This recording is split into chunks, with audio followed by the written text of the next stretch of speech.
Most people think creativity is inspiration. Actually, I have a different philosophy. I think creativity can be cultivated. Hear me out. I hear this all the time. I wish I were more creative. And every time I hear it, I think creativity isn't something you either have or you don't have. It's something you build, just like confidence, just like discipline, just like a business. So today, I want to talk to you about how to grow your creativity, not just wait for inspiration to arrive. If you ever felt tired, overworked, or unsure about how to actually sell your craft and want to turn your passion into a real, organized, and profitable business, you are in the right place. Hi, I'm Christina, creative business productivity coach and someone who truly understands what it feels like to juggle creativity, clients, and real life. This podcast is here to help you grow from feeling overwhelmed and doing everything on your own to building a creative business that feels organized, sustainable, and actually works for you. Because you're not meant to figure this out alone. Let's get into today's episode and welcome to the Art K Coach podcast. Hey, my sweet friend. If you enjoyed this episode, the best way to give back is to follow the podcast, download the episode, and leave a review. It helps more cake artists like you find this space. Share it on social media, tag me at the Arcade Coach, and come say hi. I would love to connect with you. You can also follow me on Instagram, Facebook, and TikTok, or check the links in the show notes to stay connected. Well, hello, my sweet friends, and welcome to another episode of the Arcade Coach podcast. Christina here, another Tuesday morning from Lisbon, Portugal. Very happy to have you all here, my creative entrepreneurs and my sweet friends. One of my favorite ideas is that you don't create creativity. You create the conditions for creativity to blossom. So ask yourself, are you resisting? Are you curious? Are you learning? Are you consuming different things? So let me ask you the following questions. Are you resting? Are you curious? Are you learning? Are you consuming too much of different content? Remember this, flowers don't blossom because someone tells them to do it. They blossom because the conditions are right. And for me, creativity is the same. You need to feed your creative mind. Creative people consume intentionally. Books, museum, music, travel, nature, architecture, photography, conversations, not just Instagram. You cannot expect fresh ideas if you're fitting your mind or you're constantly fitting your mind with the same things every day. And the worst part, you're just looking at somebody else's content, criticizing your own, and comparing yourself. That is not how creativity is built. Creativity is built through intention.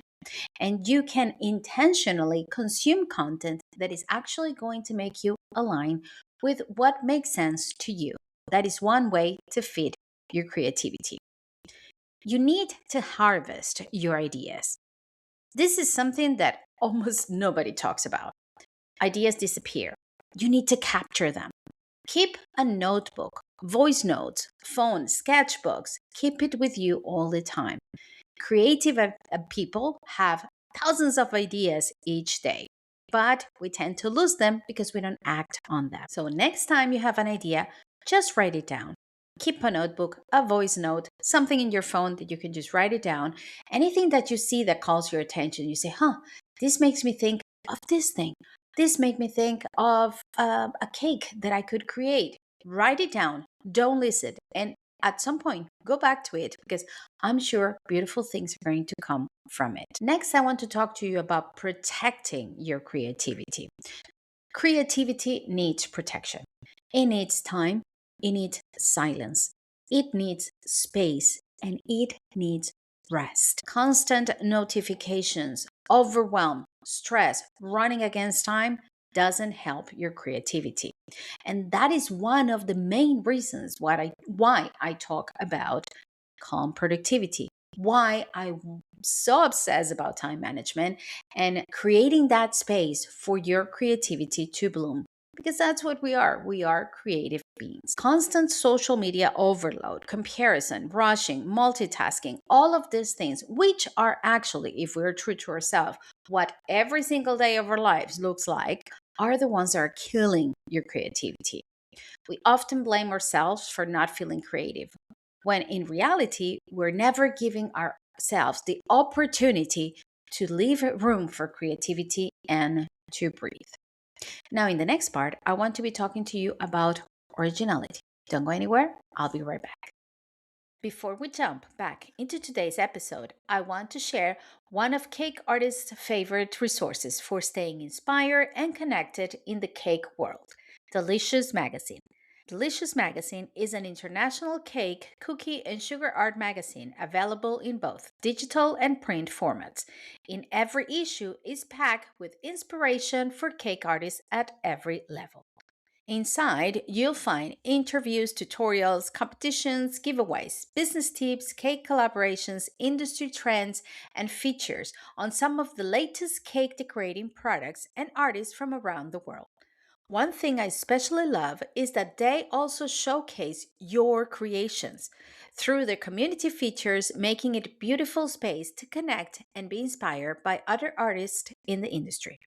You can grab your monthly issue through the link in the show notes or save even more with an annual subscription and enjoy a full year of magazine delivered directly to your inbox. They also offer flexible monthly plans with no contracts, so it's super easy to stay inspired all year long. A huge thank you to Delicious Magazine and Callie for supporting the Art Cake Coach podcast and our amazing community. Originality, being original. How do I do it? How can I be one? How do I become original? My answer: stop trying. Just stop trying. We tend to view originality from the point of view of I'm going to see everything that is out there. I'm going to compare myself with everyone. And then I'm going to try to do something so different that actually has nothing to do with myself. So just stop trying. Become more curious, become observant, become curious and observant of yourself because your originality lies on you, not in everything that you see outside. Originality is usually the result of combining your experiences, your personality, your perspective, and your skills. No one else has that combination. And I think, honestly, originality isn't about inventing the wheel again, inventing something that no one has ever seen. It's about expressing something only you could create. It's the way you say it, it's the way you think about it, it's the way you present it. That's what makes you original. So I'm going to invite you to give yourself permission. Creative people don't wait until every idea is perfect. They experiment, they play, they fail, they learn, and they try it again. That's how we give ourselves permission to be more creative. That's where originality comes from. Give yourself permission to try. Give yourself permission to fail. It's okay. It's not the end of the world. It's not on you.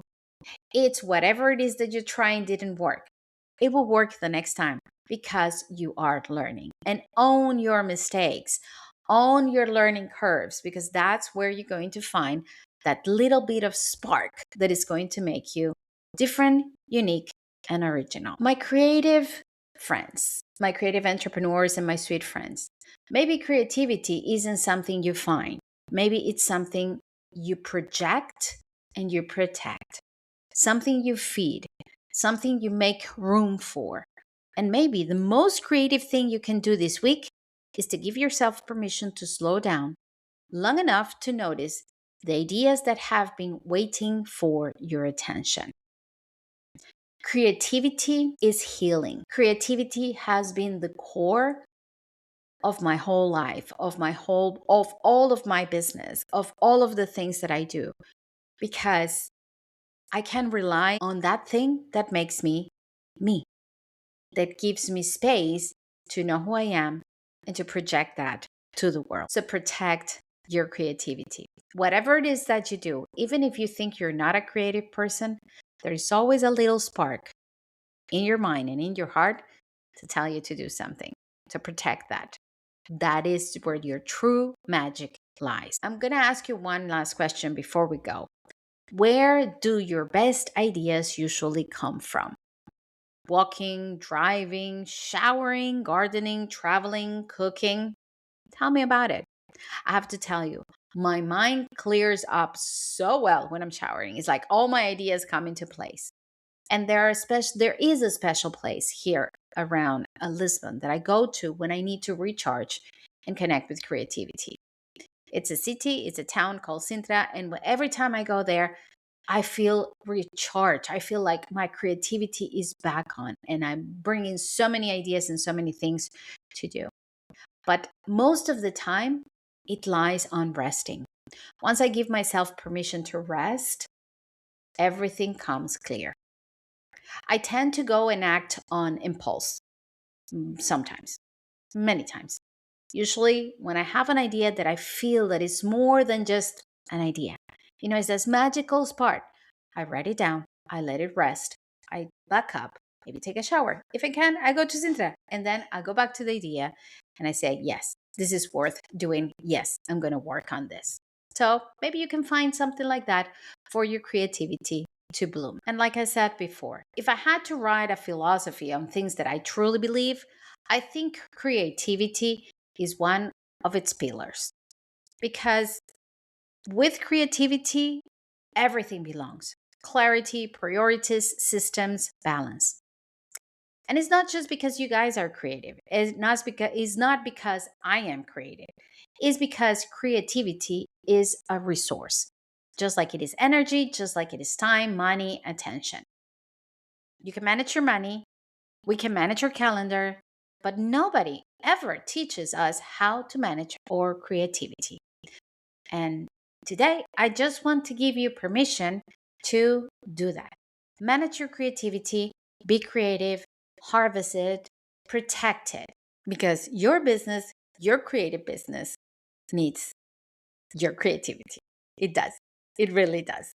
And if you need a little creative pause, I have the thing for you. Every month in your inbox, an email, not a newsletter. I'm not selling anything. I'm not promoting anything. Just one small practical tip that you can use to protect and harvest your creativity. I'm going to leave the links in the show notes so you can go access it and get your creative tip every month on your inbox. My sweet friends, this is it for today. And I will say goodbye as I always say goodbye. And it's magical. This phrase has been in this podcast and in my life for the last 6 years. And it was just right in front of me. And now I see it more clearly. Stay safe and stay creative.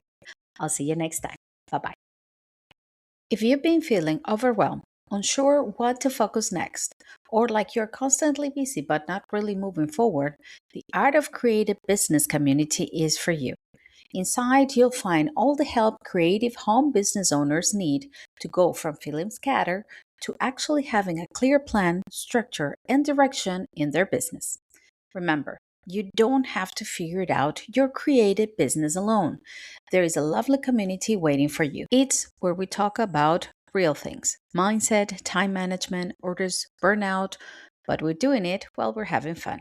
So if you're ready to go from an overwhelmed creative with no time to enjoy life to a creative business owner with a plan and a productive business that brings you joy and an income, come and join us. I'll leave you the links in the show notes.